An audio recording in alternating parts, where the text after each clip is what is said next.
Sementara itu, Kolofrat dan yang lainnya mencoba membuat para musuh untuk kembali dan mengalihkan perhatian mereka. Zakara juga membuat ramuan khusus yang dituang ke saluran air minuman bangsa Mongol sehingga membuat mereka semua sakit perut.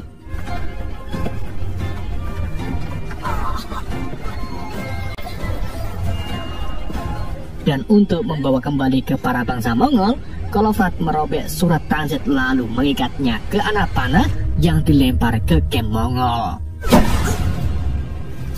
Melihat banyak pasukan yang diracun, Kostafrul pun mengirimkan prajuritnya untuk mengejar kelompok Kolofrat. Namun semuanya itu jebakan, karena pasukan Rusia sudah siap untuk perang dan dengan mudah membunuh pasukan musuh dengan anak panahnya.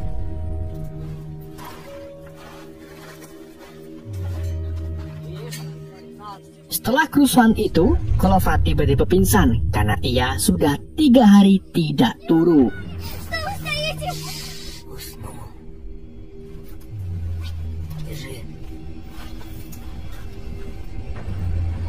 Mereka lalu membuat tenda untuk beristirahat. Di malam harinya, Lada membangunkan Kolofrat untuk makan malam. Karena sudah tahu kebiasaan Kolofrat yang suka tantrum setelah bangun tidur, Lada pun mulai menceritakan cerita-cerita penting untuk membantu ingatan Kolofrat. Tapi Lada melakukan kesalahan karena melepaskan talinya sebelum ia selesai bercerita. Alhasil, Kolofrat pun mengamuk dan menyerang teman-temannya. Untungnya, Kolofrat kembali sadar meski membutuhkan waktu yang cukup lumayan lama.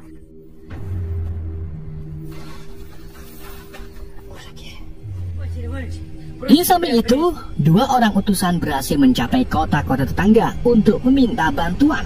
Tetapi, saat berbicara dengan para pangeran, mereka menolak untuk membantu.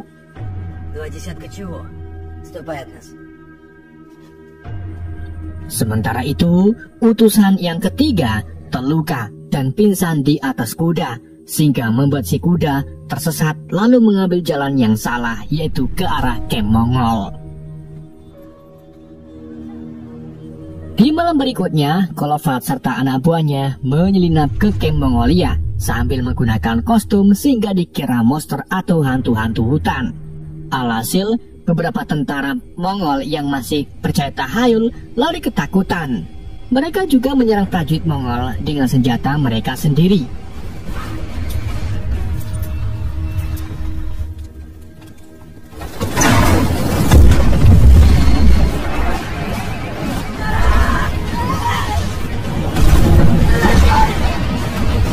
Sebelumnya, Kolofrat juga mengirim secarcik surat transit agar Kostafrul tahu siapa pelaku penyerangan bangsa Mongol.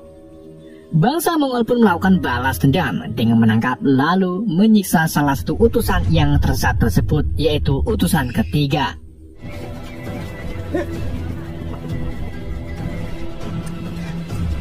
Sementara itu, Kolofrat dan yang lainnya membuat camp di hutan dan yakin kalau esok mereka akan mendapatkan bantuan. Di pagi harinya, Kolofrat masuk ke dalam hutan untuk memeriksa suara aneh dan diikuti oleh Lada. Di saat itulah, Kolofrat menemukan mayat utusan yang ketiga yang sengaja digantung sebagai jebakan. Dan benar saja, tak menunggu lama, Kolofrat langsung dikepung oleh prajurit bangsa Mongol, sedang Lada kembali ke camp untuk meminta bantuan. Saat Kolofrat melawan para prajurit Mongol, Kostafrul terlihat kagum dengan kemampuan Kolofrat yang bisa mengalahkan semua prajuritnya. Tak tinggal diam, Kostafrul pun melemparkan bola-bolanya ke Kolofrat. Tapi kali ini Kolofrat berhasil menahannya menggunakan pedang. Lalu, saat badai salju mulai menerjang, Nestora dan beruangnya tiba untuk membantu Kolofrat mengalahkan prajurit Mongol.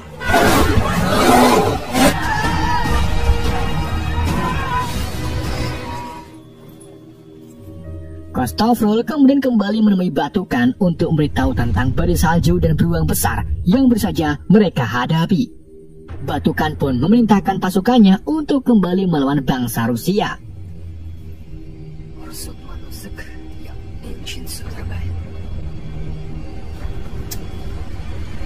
Kita lalu kembali lagi ke bangsa Rusia.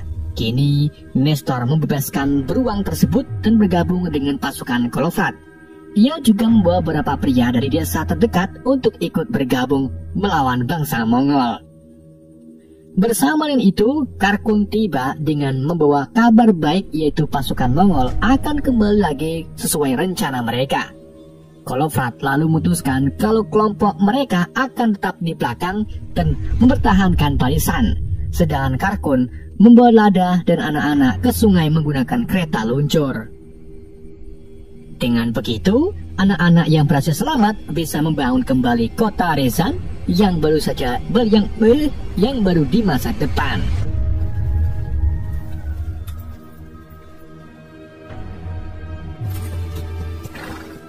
Setelah kereta luncur berangkat, Golofrat dan yang lainnya mulai membuat berbagai jebakan dan menunggu di puncak bukit.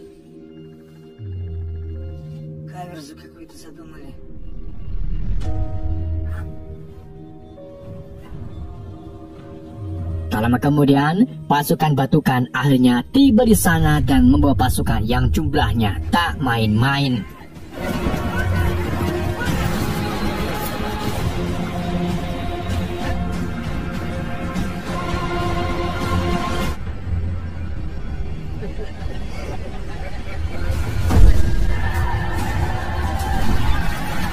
Pasukan Mongol pun langsung melakukan serangannya. Namun mereka langsung dikalahkan oleh jebakan yang dibuat bangsa Rusia.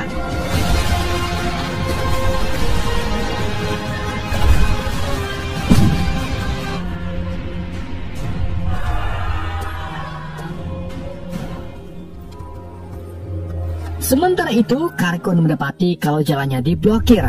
Jadi ia pun sengaja melepaskan kudanya dan meminta Lada serta anak-anak untuk membantu mendorong kereta luncur. Di samping itu, pertempuran di bukit terus berlanjut. Bangsa Mongol juga menembakkan anak panahnya hingga mengenai beberapa orang Rusia. Pasukan Mongol pun akhirnya manjat ke bukit dan mulai melawan pasukan Golofrat secara langsung.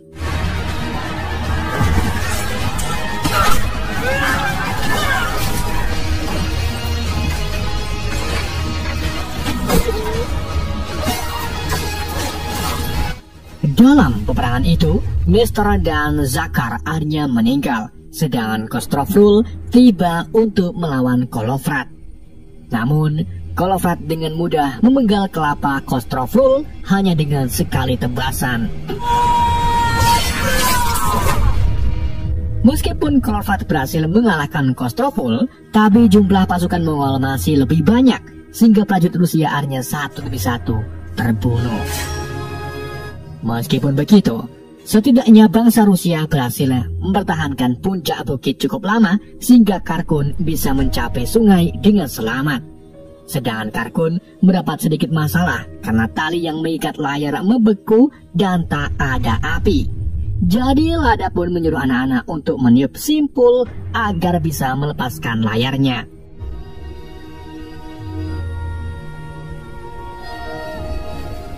Di dalam pertempuran, kini tinggal beberapa orang yang tersisa. Untungnya, Golofrat berhasil mengalahkan mereka. Ia lalu menuju ke bukit untuk mengibarkan benderanya. Batukan pun merasa dirinya seperti diremehkan. Jadi ia mengirim utusan untuk mengetahui apa yang diinginkan oleh bangsa Rusia.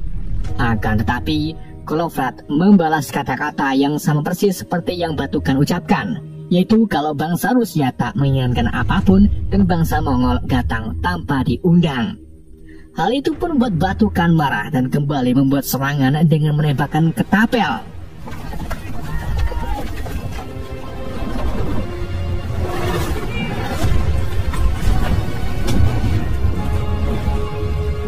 Di saat itulah, Golofrat melihat kereta luncur berhasil berlayar di sungai.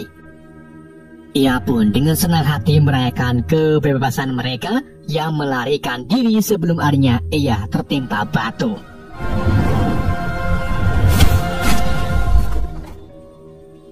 Beberapa saat kemudian, Golofrat sadar dan mendapati semua anak buahnya tewas. Sebagai langkah terhormat, terakhir Ia lalu menuruni bukit dan melindungi dirinya dari serangan apapun dengan menunjukkan jimatnya.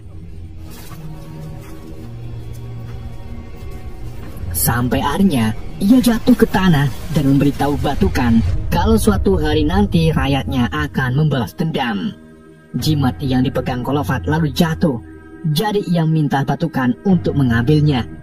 Dan saat Batukan berjongkok untuk mengambil jimat itu, Kolofat terlihat meringis dan menunjukkan kalau ia benar-benar bisa membuat Batukan berlutut di hadapannya sebelum mati.